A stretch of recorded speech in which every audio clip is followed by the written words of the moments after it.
Il eut un homme envoyé par Dieu, son nom était Jean. Il est venu comme témoin, pour rendre témoignage à la lumière, afin que tous croient par lui. Jean 1, 6, 7. La présence de Jean-Baptiste dès le prologue étonne. Désigné comme envoyé par Dieu, il est celui qui ouvre le chemin de la foi à ses disciples et à tous ceux qui sont appelés à croire en Jésus. À la fin de son parcours, Jean-Baptiste a pourtant douté. Jean, dans sa prison, avait entendu parler des œuvres du Christ. Il lui envoya ses disciples pour lui dire « Es-tu celui qui doit venir, ou devons-nous en attendre un autre ?»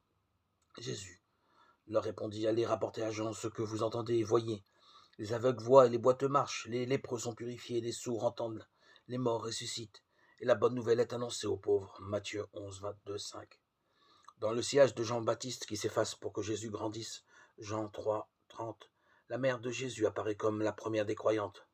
Lorsque commence la vie publique de son fils, elle est là la première, avant même Jésus, comme pour marquer sa prééminence dans le chemin de la foi.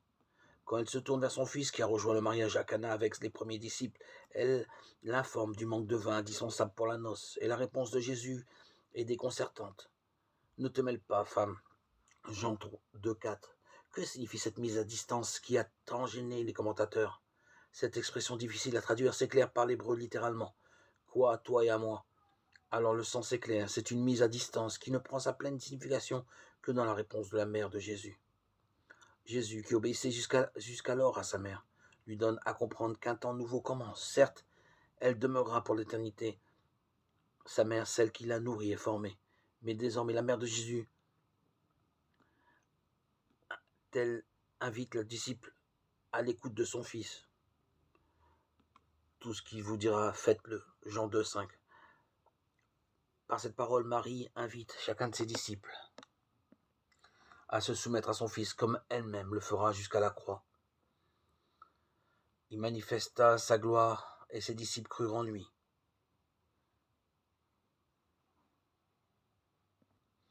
Jean 2, 11. Quelle est l'épaisseur de cette foi attribuée ici aux apôtres? La suite de l'évangile montre que la fidélité est un chemin difficile. La mère de Jésus a indiqué la voie. Elle la met en pratique jusqu'à la fin.